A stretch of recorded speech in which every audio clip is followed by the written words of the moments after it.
Halo teman-teman, sudah hari ke-36 dari 90 hari ya kinerja Pak Purbaya ini. Dan gua rasa sekarang kita udah mulai berani terang-terangan mengkritik pedas si Purbaya ya. Karena kinerjanya nggak jelas, banyak omon-omon, dan justru banyak janji-janji yang tidak terrealisasi ya. Ini salah satunya nih. Menkeu Purbaya siapkan layanan pengaduan pajak dan bea cukai langsung ke nomor pribadi via WhatsApp. Coba kita nonton teman-teman.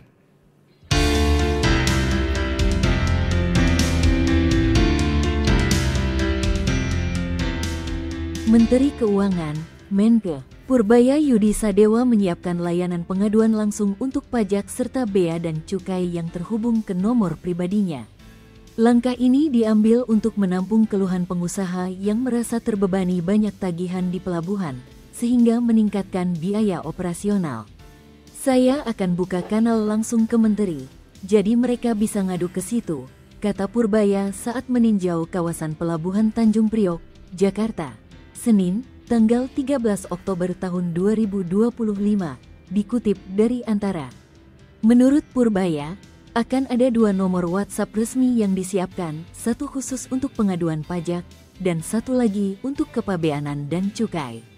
Mungkin besok akan saya luncurkan itu, ujar Menkeu Purbaya. Respons cepat terhadap keluhan dunia usaha. Purbaya menjelaskan, kanal ini bertujuan agar pengusaha dapat langsung menyampaikan persoalan di lapangan tanpa harus melalui birokrasi panjang. Dengan begitu, pemerintah bisa segera mengevaluasi kebijakan yang dinilai tidak implementatif. Langkah ini juga sejalan dengan arahan Menkeu dalam kegiatan jam pimpinan Direktorat Jenderal Bea dan Cukai, DJBC, di kantor pusat Bea Cukai, Jakarta.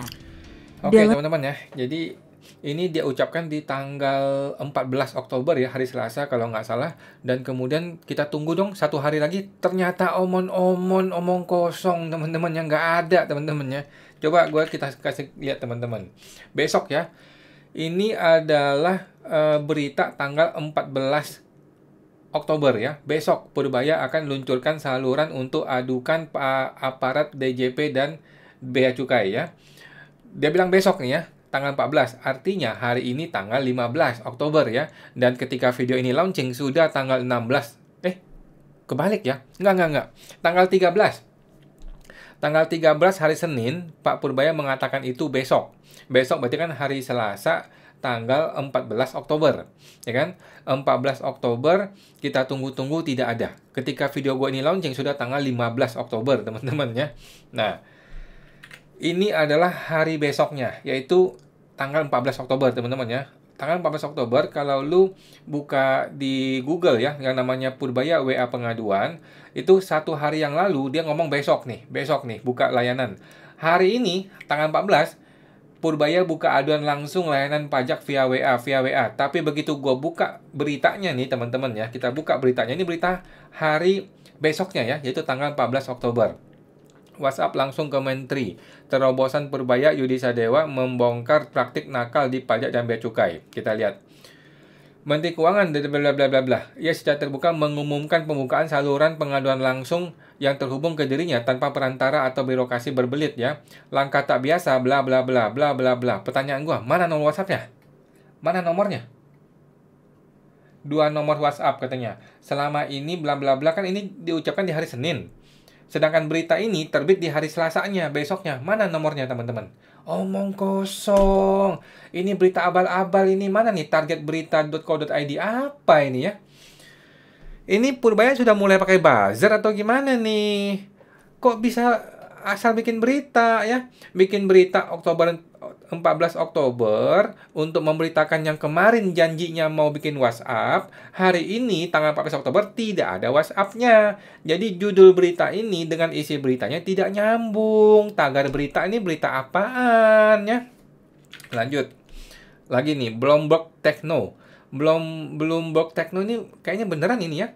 Ini kan media besar kayaknya ya. Purbaya buka aduan langsung layanan pajak cukai via WhatsApp. Kan ini seperti pemberitahuan teman-teman ya, pemberitahuan. Kita lihat tanggal 14 ya, hari Selasa tanggal 14 adalah hari ini. Menteri Purbaya itu akan membuka layanan dong. Pertanyaan gua, nomornya berapa? Mana nomornya? Mana teman-teman? Anjir, mana nomornya? Ya, jadi ini buzzer atau apa ini Bloomberg ini omong kosong ya. Hari Senin dia bilang mau buka pengaduan besok, besoknya hari Selasa semua orang bilang dia mau buka pengaduan WA, ternyata tidak ada nomor WA-nya. Bagaimana kita bisa melakukan pengaduan kalau tidak ada nomornya, Pak Purbaya? Please, please deh. Nomor WA itu tinggal dibeli, diregistrasi, kemudian aktifkan WhatsApp-nya. 10 menit jadi, Pak. 10 menit jadi. Kenapa gua bilang ini adalah lapor Mas Gibran jilid kedua? Karena ini sama bodohnya, teman-teman ya. Ide Purbaya untuk membuat pengaduan via WhatsApp itu sama persis seperti lapor Mas Gibran. Itu kan via WhatsApp, tapi lu boleh datang juga ke kantornya si lapor Mas Wapres ya. Tapi begitu gue datang di videoin, kapok dia. Mulai besoknya nggak boleh lagi video-videoin di kantor lapor Mas Wapres. Ini si Menteri Keuangan berani nggak buka pengaduan terbuka di kantornya? Nggak usah pakai WhatsApp. Kalau berani gue datang ke sana. Berani nggak dia terbuka untuk umum kita videokan? Pasti nggak boleh. Oke. Kenapa gue bilang bahwa pengaduan via WhatsApp adalah kebodohan Purbaya? Ya, ide yang bodoh dari seorang Purbaya, padahal dia orang pintar ya. Pertama, kenapa ini dibilang bodoh? Jalur pengaduan di Kementerian Keuangan itu sudah ada jalurnya, sudah ada platformnya, sudah dibuat pakai uang rakyat, mahal loh bikin itu, sudah ada timnya, sudah ada orang-orangnya nih pengaduan ini, sudah ada itjennya, Inspektorat Jenderal yang ngurusin pengaduan, sudah ada sistemnya.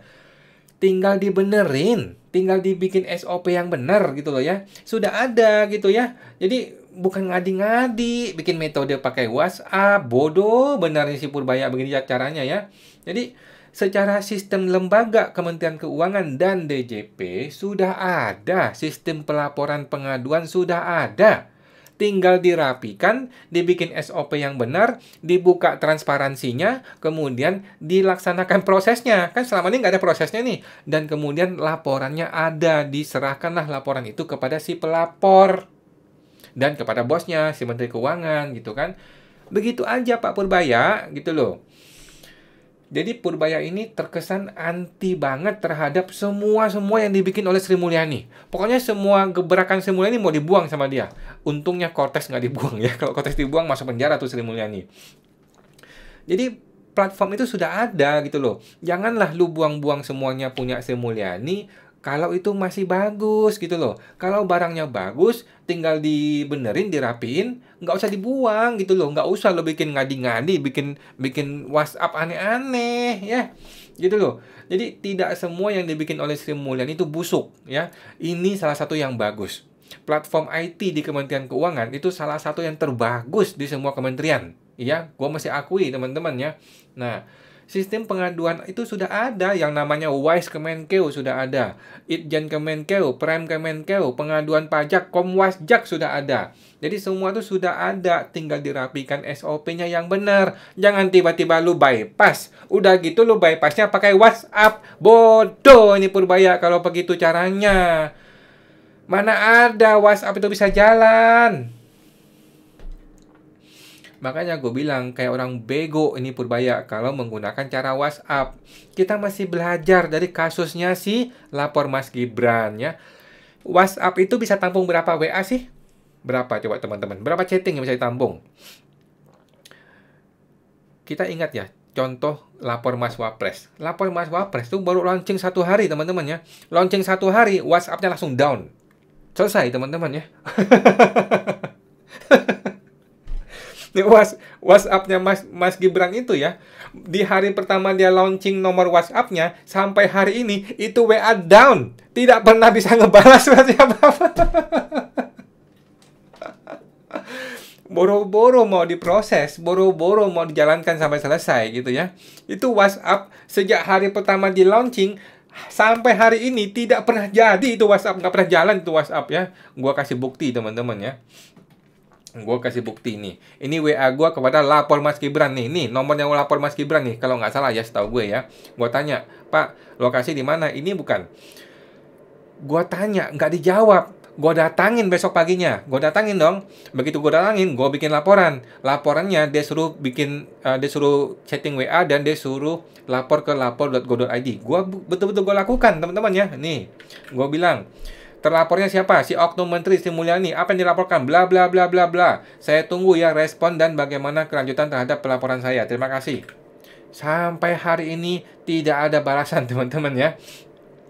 Halo, lapor Mas Wapres. Besoknya aku tanya lagi ya. Ini kan template, teman-teman ya. Template ini ya. Terima kasih telah menghubungi lapor Mas Wapres. Silakan sampaikan apa yang bisa kami bantu. Terima kasih atas laporan Anda. Kami akan Saya kemarin ke lokasi, terus saya daftar ke lapor Go.id. Katanya bisa pantau di situ. Tapi kok nggak bisa ya? Kok nggak ada ya? Memang bangsa tuh lapor Mas Wapres ya. Aduh. Laporan saya yang ini gua kirim nih sampai hari ini, teman-teman ya. 4 Desember, 8 Desember dia ubah lagi, 5 Juli 2025 berubah lagi. Today gua kirim tes, sudah goodbye ya, sudah masuk liang kubur itu yang namanya lapor Mas Wapres, teman-teman ya. Aduh, ini masalahnya kalau menggunakan WhatsApp.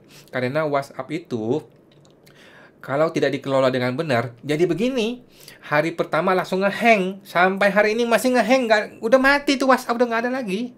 Nah, kalau mau menggunakan WhatsApp dengan benar, Purbaya mesti belajar dari Halo BCA. Halo BCA menggunakan WhatsApp ya, dan WhatsApp itu dikelola dengan baik dan benar, dan itu butuh budget yang mahal banget teman-teman ya.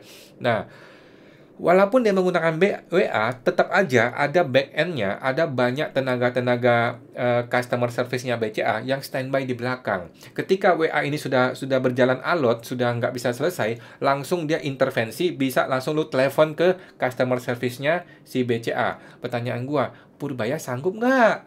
Purbaya sanggup? Aduh, Purbaya sampai hari ini belum pernah terima pertemuan dengan wajib pajak. Dengan pengusaha iya, dengan oligarki iya, tapi dengan rakyat jelata kayak gue sampai hari ini belum ada pertemuan. Mohon maaf nih ya Pak Purbaya ya, belum pernah Anda menerima kedatangan tamu dari rakyat jelata seperti kami-kami ini. Lu hanya terima orang-orang gede, yang mana mereka mah nggak mengalami pemerasan kayak gue ya. Purbaya ya. Jadi membuat ide untuk pengaduan secara langsung kepada menteri adalah ide yang bagus, tetapi eksekusinya pasti hancur lebur. Tidak ada di dunia ini kecuali Ahok ya, kecuali Ahok yang betul-betul bisa menerapkan yang namanya pengaduan langsung kepada pemimpin tertinggi. Cuman Ahok yang bisa. Tetapi Ahok punya perbedaan dengan Purbaya. Ahok itu transparan SPT tahunannya. Purbaya bagaimana? Omong kosong. Ahok itu transparan LHKPN-nya. Purbaya bagaimana LHKPN-nya? Kacau balau, hancur lebur. Ahok itu terbuka, semua uang masuk, semua uang keluar, dia terbuka untuk umum. Purbaya bagaimana? Omong kosong, teman-teman ya. Jadi nggak bisa dibandingkan, levelnya jauh. Level transparansi antara si Ahok dengan si Purbaya itu jauh, beda level.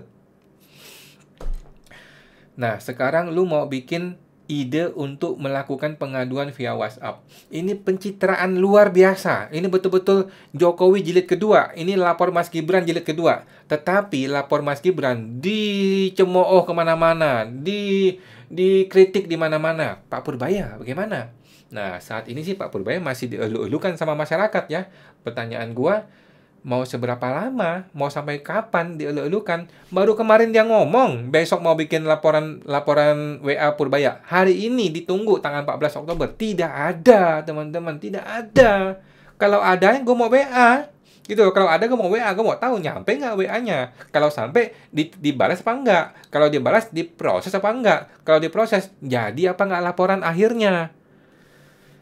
Aduh, jadi Purbaya mesti belajar dari senior ya. Seniornya adalah Jokowi dan Gibran ya. Sudah terbukti WA itu pasti kacau balau, tidak akan berhasil. Jadi lebih baik Purbaya memperbaiki yang namanya Wise Kemenkeu, Itjen Kemenkeu, Prime Kemenkeu, itu aja diperbaiki. Sudah bagus Pak, sudah bagus ya. Kacau sih Purbaya ini. Purbaya mentahkan usulan Luhut no APBN untuk family office tax di Bali ya. Family office di Bali. Gue nggak gitu paham ya, si Luhut ini punya agenda aneh-aneh aja ya. Kita lihat. Menkeu Purbaya mengambil langkah besar terkait pembangunan family office di Bali. Menkeu mengaku tak berniat menggelontorkan anggaran pendapatan APBN untuk pembangunan family office. Ini mana sih? Maksudnya itu apa sih? Apakah family office itu sebuah gedung yang dibangun? Kalaupun itu sebuah gedung, apakah itu mesti pakai APBN? Apa urusannya dengan APBN? Kan nggak jelas nih. Anggaran nggak akan saya alihkan ke sana, kata Pak Menkeu. Kita masih ingat teman-teman ya, mulutnya Menkeu adalah mulutnya Prabowo. Jadi apapun yang dia ucapkan, sudah selayaknya kita anggap sebagai ucapan Pak Prabowo. Sebelumnya, dan itu si Pak Luhut ya, merencanakan pengembangan kawasan ekonomi khusus, pusat keuangan, dan family office di Bali. Oh, pusat keuangan. Lu mau ambil ahli tahtanya si Purbaya? Jangan harap Purbaya mau kasih kursinya ke lu, Luhut. Tujuannya adalah menarik investasi asing masuk dalam negeri. Wah! Purbaya adalah seorang NPD, Narcissistic Personality Disorder, kalau nggak salah ya. Dia tidak akan membiarkan ada singa kedua di negara ini. Oke? Cuma boleh ada Prabowo yang memerintah dia, tidak ada yang lain. Dia tidak akan membiarkan ada orang lain yang mengendalikan keuangan termasuk investasi kecuali Purbaya. Jadi Luhut jangan berharap lah ya, jangan berharap si Luhut ini ya. Sudah lewat masa-masa Pak Luhut menjadi menteri segala urusan itu sudah lewat ya. Sekarang gilirannya panggungnya Purbaya. Mohon maaf ya Pak Luhut ya. Kawasan itu akan menjadi gerbang bagi dana investasi luar negeri yang akan masuk dan diinvestasikan ke berbagai sektor real di Indonesia. Lu kira Purbaya goblok? Aduh, mau membiarkan Luhut mengendalikan investasi masuk Indonesia. Lu kira Purbaya tolol? Aduh, nggak bakalan ya. Nggak bakalan Luhut, si Purbaya akan nerima ide-ide bodoh seperti ini. Bercanda ya, ide Konoha maksud gua teman-teman ya. Kalau ide Luhut yang mah bagus ya. Oke. Udah kita tahu lah teman-teman ya. Jadi saya belum tahu terlalu ngerti konsepnya walaupun Pak Ketua Dan sudah sering bicara katanya si Purbaya. Ya, gue juga nggak paham ya. Gue juga nggak paham. Dan gue rasa teman-teman juga nggak paham ya. Apa itu definisinya family, apa itulah ya. Kalau mau buat ya saya doakan kata Pak Menkeu. Udahlah Pak Luhut nggak usah berharap lah ya. Purbaya ini sebentar lagi akan memegang kendali seluruh keuangan negara kita, seluruh pengendalian kementerian kita akan dikendalikan oleh Purbaya. Dia akan berfungsi menggantikan Gibran, menggantikan fungsinya Wapres ya, bahkan menggantikan Prabowo ya, sama seperti Luhut menggantikan fungsinya Jokowi. Sama persis deh, sama persis. Cuma kita belum tahu nih, sebrengsek apa nih Purbaya ini. Kalau Pak Luhut kan, ya Anda tahu sendiri teman-teman, yang jangan gue ngomong dong, nanti gue ngomong gue salah ya. Kita nggak tahu ya, si Purbaya ini ketika dia betul-betul menguasai dari hulu ke hilir, apakah dia akan jadi raja tambang? Nah, kita nggak tahu teman-teman ya. Sejauh ini sih Purbaya masih lurus-lurus aja ya. Tapi kalau dia sudah mencium-cium bau-bau tambang, apakah dia akan tidak tergiur? Ya kita nggak tahu teman-teman ya. Investor berbondong-bondong temui Menkeu Purbaya di kantor pajak. Ada apa? Nah, ini baru nih. Para investor surat utang negara, surat utang negara pemerintah berbondong-bondong menemui Menkeu di DJP pada Senin. Purbaya sampai di kantor DJP jam 15.50 dan pertemuan dengan investor jam 17.30, sore-sore dong. Luar biasa nih. Kalau orang kayak gue, rakyat jelata, datang ke DJP, apakah diterima sama si siapa Purbaya? Dikasih kentut lu. Sederet investor yang mayoritas berasal dari perbankan dan sekuritas BUMN maupun swasta terlihat menghadiri pertemuan itu. Di antaranya adalah Direktur Utama BPJS Kesehatan, Direktur Utama BTN, Pak Nixon ya, Direktur Presdir BCA Gregory Hendra. Ini orang baru ya, ini yang menggantikan si Pak siapa kemarin tuh? Presdirnya BCA baru nih kayaknya nih. Kemudian Ketua Umum Apindo Bu Sinta hingga Chief Economist Bank Permata. Oke. Purbaya bilang pertemuan ini menjadi kali pertama dirinya bertemu secara resmi dengan para investor surat utang pemerintah. Pada pertemuan tersebut, investor mengeluhkan iklim investasi yang masih kerap bermasalah sehingga menghambat proses investasi di Indonesia. Katanya si Bank BRI, Bank Mandiri sudah mensalurkan 70%, minta duit tambahan lagi. Gimana sih nggak sinkron? Ini nggak sinkron antara ucapannya si direktur-direktur Bank Mandiri dan Bank BRI itu dengan Purbaya, dengan si para investor, dengan kita-kita tuh nggak sinkron. Ini ada keanehan negara kita ini sekarang ini. Sebenarnya mereka mereka yang pengen tahu saya kayak gimana orangnya. Benar nggak bisa deliver segala macam. Apa landasan kebijakan saya ke depan untuk memastikan bahwa kita bisa menciptakan pertumbuhan ekonomi yang lebih cepat. Dan salah satu concern mereka adalah iklim investasinya di sini nggak bagus-bagus. Apa cara saya untuk memperbaiki itu? Ya, bagus ya. Ini pertanyaan kita semua ya, termasuk gue ya. Kepada investor, Purbaya menjelaskan bahwa masalah pada iklim investasi telah menjadi pekerjaan rumah yang dihadapi pemerintah puluhan tahun. Bahkan meskipun bla bla bla bla bla bla bla bla bla bla. Kita akan pecahkan katanya ya. Saya akan gelar perkara setiap 1 hari. Hah? Dalam 1 minggu, akan saya dedikasikan untuk memecahkan perkara di situ. Nggak usah 1 hari, Pak. Kasih 1 jam aja bicara sama gua. Atau sama Pak Ray. Atau sama kita-kita yang di teknis di lapangan deh. Kita bisa kasih lu 1000 jurus untuk memperbaiki negara ini. Tetapi apalah daya gua orang jelata ya. Kayak jelata. Dikasih kentut ya sama Purbaya lah ya. Jadi orang bisa ngadu ke situ. Saya akan bereskan. Yang ngadu, yang diadukan, hakimnya kita bereskan. Hakim? Hakim? Gue ketawa aja deh kalau ngomongin hakim. Keluarga Menke Purbaya dapat teror mistis.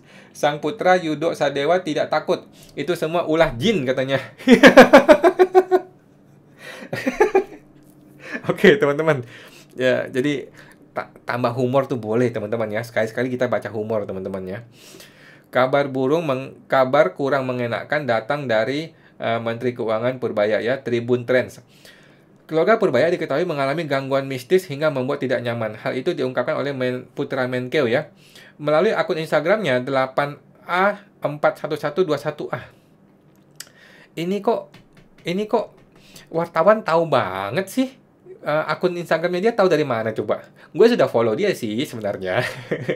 Gue sudah belum ya? Coba kita lihat Instagram. Gue sudah follow dia belum ya?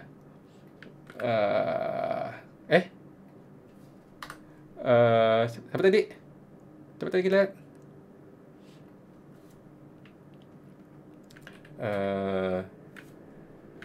Tadi mana dia? Oh, ini. Kopi. Oke, kita cari ya. Mana dia? Ini. Oh iya ini ya. Oh, gue belum follow ya. Kita follow ah. Dan teman-teman sudah ada Instagram juga ya. Sudah Telegram juga ada ya. Oke, mana dia ngomong? Mana? Mengenai di US nggak ada jalan kaki, naik mobil semua. Oke.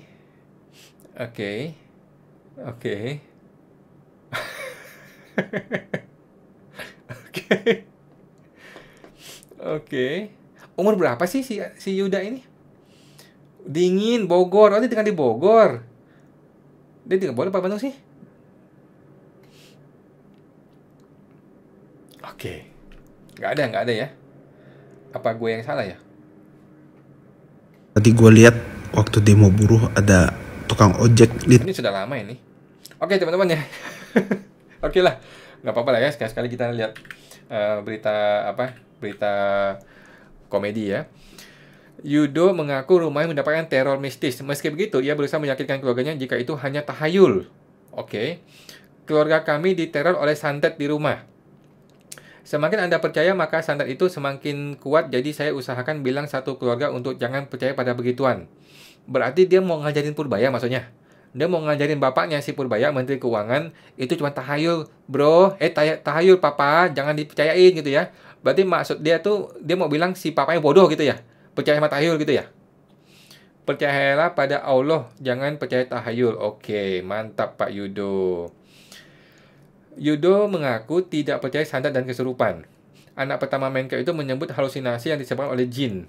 Tidak ada yang namanya hantu, santet, dan kesurupan. Oke, mereka semua adalah ulah jin yang memanipulasi pola pikir manusia sehingga menciptakan halusinasi yang seolah-olah oke. Dia minta keluarganya agar berpikir rasional dalam menanggapi teror mistis. Nggak, pertanyaan gue, memang ada keluarga lu yang tidak berpikir rasional? Memangnya ada keluarga lu yang berpikir ini mistis? Memangnya Purbaya percaya begituan? Gue nggak tahu deh. Ini mungkin maksudnya adik-adiknya kali ya. Kalau Purbaya nggak gitu dong. Masa Purbaya orang yang percaya mistis? Jangan berpikir dengan logika mistika, berpikirlah secara ilmiah. Oke. Yuda kemudian menceritakan teror mistis itu ya. Aku sedang melihat. Teror itu bukan berupa kiriman misterius, melainkan barang-barang yang di rumahnya yang hilang. Aku sedang melihat di TikTok katanya dapat kiriman darah segar, tetapi itu hoax. Kejadian sebenarnya adalah poltergeist, di mana barang yang suka hilang dan berpindah dengan sendirinya, serta anjing dan kucing yang saya pelihara suka mengeong atau menggonggong di satu sudut tanpa ada alasan yang jelas. Oh, dia pelihara anjing dan kucing. Menke Purbaya menjadi sorotan karena baru beberapa hari setelah dilantik, ia apa sih? Nggak jelas? Oke lah, komedi nggak apa-apa teman-teman ya, biasalah ya. Oke, lanjut. Menke ungkap ada ribuan penunggak pajak, bukan hanya 200 WP. Bro, yang bilang 200 itu Purbaya, bukan kami ya. Lu merevisi menteri lu sendiri. Aduh. Menkeu sebelum Pak Pur kenapa nggak nagih ya? Malah hobinya menaikkan pajak. Tetap bayar pajak, ujung-ujungnya tetap dikorup. Oke. Aduh. Ya memang iya, banyak yang di atas 200 WP itu memang iya. Terus kenapa? Masalahnya apa? Masalahnya apa nih si DJP ngomong gitu atau Kemenkeu ngomong gitu? Mungkin dikejar kali sama wartawan ya. Dikejar mana realisasinya ya? 60T ini ya. Realisasinya omong kosong, kentut semua itu ya, omong kosong 60T itu. Jadi mungkin gara-gara 60T itu nggak didapatkan, si Purbaya akhirnya balik badan. Mari kita berburu di kebun binatang. Siapa nih yang sudah gemuk nih? Kita hantam, kita tembak, kita goreng, kita peras sampai habis. Pada akhirnya Purbaya pun akan melaksanakan strategi yang sama seperti Sri Mulyani, berburu di kebun binatang. Purbaya kena kritik pedas karena sidak Bank BUMN. Menke mengatakan, saya ke sana nggak sendiri loh. Menteri Purbaya dikritik lantaran inspeksi mendadak ke Bank BUMN ya. Ternyata aktivitas itu dinilai bukan merupakan kewenangan Menteri Keuangan, bahkan ia kena kritik pedas. Setuju teman-teman ya. Di hari itu pun gue sudah bilang, lu kewenangannya apa datang ke Bank Mandiri, ke Bank siapa tadi itu? Bank BRI kalau salah ya. Kewenangan lu apa datang ke situ? Tiba-tiba naik lift, datang ke atas, ke ruangan meeting para direksi. Kewenangannya apa? Ini si menteri. Gua sudah kritik pedas dari awal. Dan ternyata banyak orang yang mengkritik ya, nggak cuma gue ya. Menanggapi kritik itu, Purbaya mengatakan dirinya selalu datang bersama BPI, Badan Pengelola Investasi Danantara saat sidak. Hah? Siapa? Nggak, siapa orang Danantara yang datang ke situ bersama lu? Mana? Ketika lu datang itu, lu tidak mengatakan begitu loh. Ketika Purbaya datang ke Bank Mandiri, Bank apa tuh? Kemarin Bank BRI ya kalau salah ya. Bank BRI kalau salah, dia tidak mengatakan ada orang BPI di situ. Dia dengan bangganya, dengan angkuhnya, dengan arogannya mengatakan, gue datang ke sini untuk sidak. Sesombong itu ya. Kita tunggu dia di kantor Pertamina. Apa berani datang ke Pertamina sidak? Dibakar hidup-hidup di sono loh. Kemudian, ia juga menyinggung posisinya sebagai Dewan Pengawas Danantara.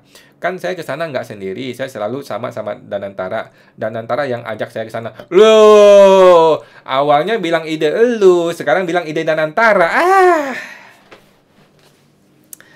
Ya, ketemu lagi nih menteri omong kosong begini. Ya, Purbaya. Gentleman dong, jangan lempar tanggung jawab, jangan lempar tangan ke orang lain, si Purbaya. Danantara yang ajak saya ke sana. Lu yang dapat popularitas, lu yang dapat publisan media, kenapa Danantara yang mesti tanggung jawab tai lu? Ya, si Purbaya. Danantara yang disalah-salahin sama Purbaya. Padahal ide dia sendiri. Dia yang dipublis sama media. Dia yang ditepuk tanganin sama media, sama wartawan. Danantara nih yang disalahin sama dia. Kacau nih Purbaya ini. Saya Dewan Pengawas Danantara.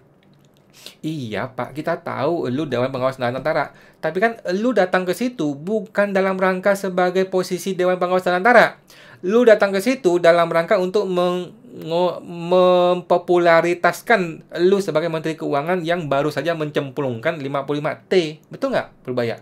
Coba teman-teman putar lagi videonya ya. Ada nggak dia mengatakan, gua datang ke sini dalam rangka sebagai Dewan Pengawas Tanah Antara? Kagak ada. Lu kira kita semua tuli, nggak bisa dengar suara lu? Dia dengan bangga kok ngomong gue datang ke sini buat mantau aja, mau lihat aja, mau sidak aja, mau lihat gimana sih penyaluran kreditnya yang 55 triliun. Lah, itu kan bukan urusan Danantara. Yang 55 triliun 200T itu bukan urusan Danantara, itu urusan pribadinya si Menkeu. Sekarang mau lepas tangan lu bilang Danantara ketika sudah dikritik orang. Ya, gentleman dong, ya.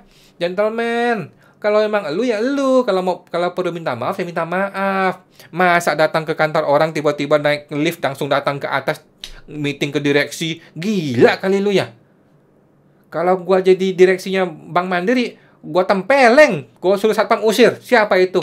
Kalau mau datang pakai surat, Bos. Kalau mau datang bilang, Bos, ini kami direksi, Bos. Masa direksi Danantara kayak anjing didatangin begitu, nggak ada salam, nggak ada informasi, nggak ada izin.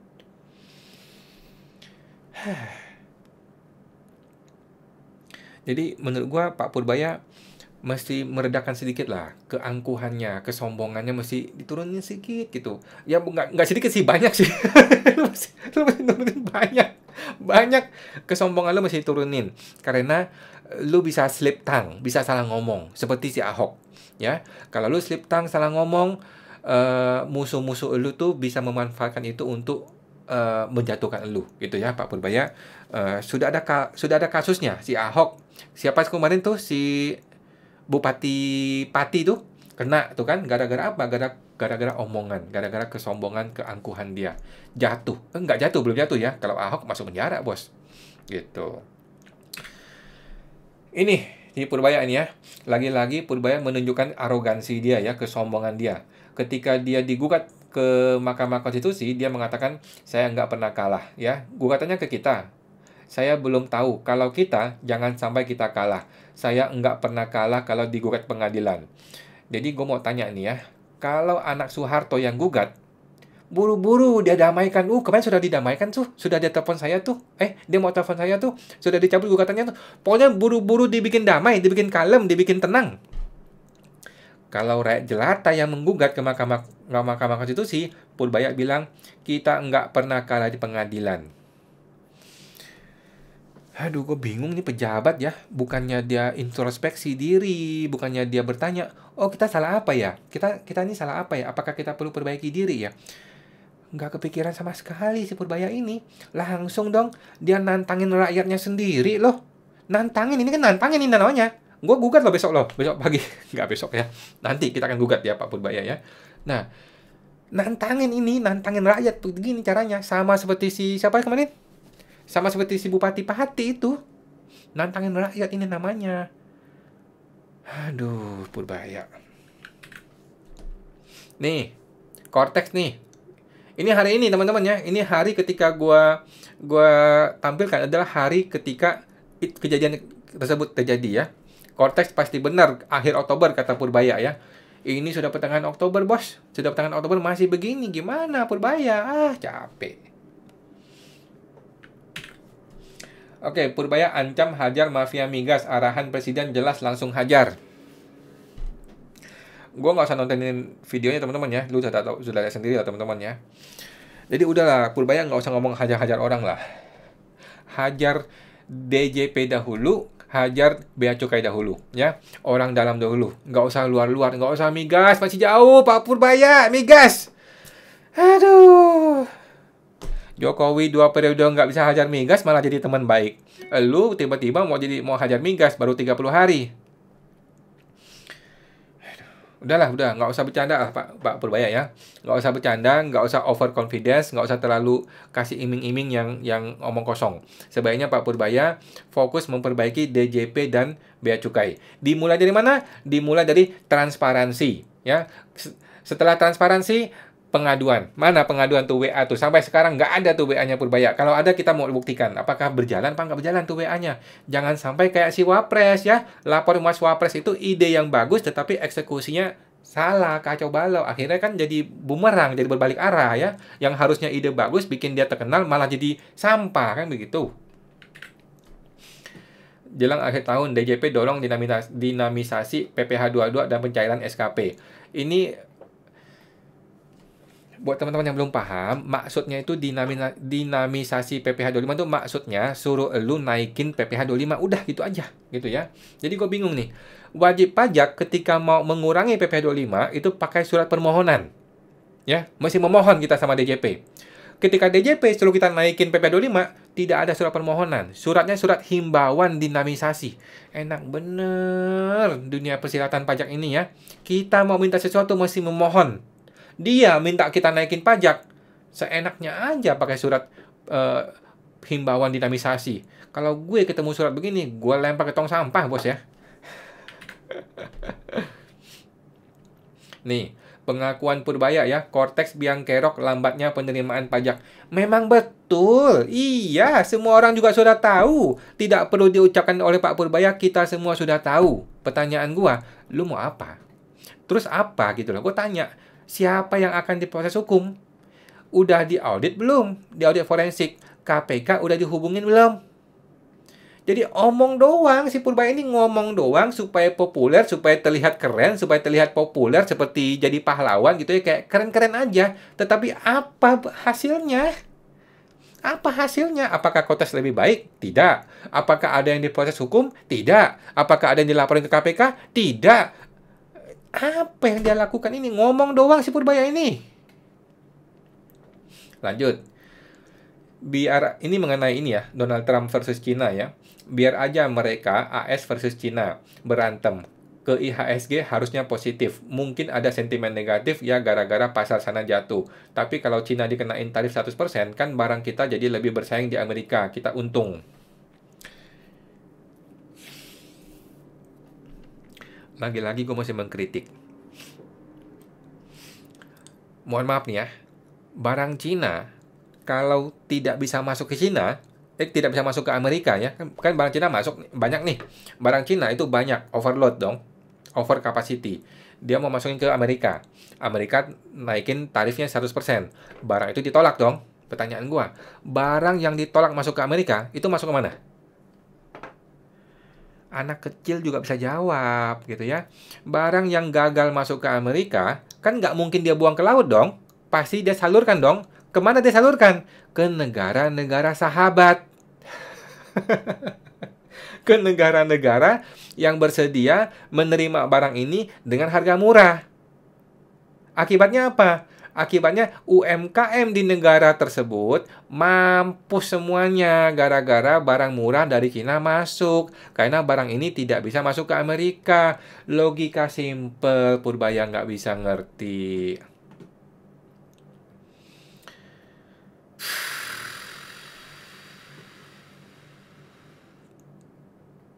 Nah, ini nih, ada yang nanya nih. Ini gimana nih? Bagus ini ya. Pak Menteri Purbaya, mohon dievaluasi kontribusi apa dan atas dasar apa pensiunan eselon 1 Kemenkeu masih dapat honor komisaris utama BUMN Keuangan. Ini maksudnya Surya Utomo, gitu ya. Bukankah selama ini eselon 1 Kemenkeu dapat honor komisaris BUMN dan apakah sudah jadi pensiun masih berguna? Ini gimana sih? Nggak ngerti gue. Coba teman-teman baca lagi ya teman-teman ya. Oke, ini si anaknya ya, si Yuda ya. Oke, teman-teman ya, itu aja. Gua rasa semakin hari ini sudah mulai semakin banyak kritik kepada Purbaya dari gue sendiri ya. Dan gue sendiri melihat Purbaya ini masih terlalu banyak omon-omon, masih terlalu angku, terlalu sombong, dan perlu diturunkan lagi tingkat kesombongannya karena bisa salah arah ya. Kemudian ide-ide aneh-aneh gue rasa nggak perlu ya, karena ide aneh-aneh itu eksekusinya juga kacau balau. Lebih baik dia fokus kepada memperbaiki yang sudah diucapkan sebelumnya. Perbaikan Kortex. Kemudian PPh final 0,5% diperpanjang, belum ada dasar hukumnya. Apalagi itu? Yang 200T bagaimana hasilnya? Nggak jelas. Pengaduan WhatsApp, gua jamin 1000%. Begitu dimulai pengaduan WhatsApp, di hari itu juga WA itu akan hang, di hari itu juga WA itu akan musnah dan tidak akan jadi apa-apa itu barang. Percaya sama gua. Oke teman-teman, sampai jumpa. Semoga terbantu.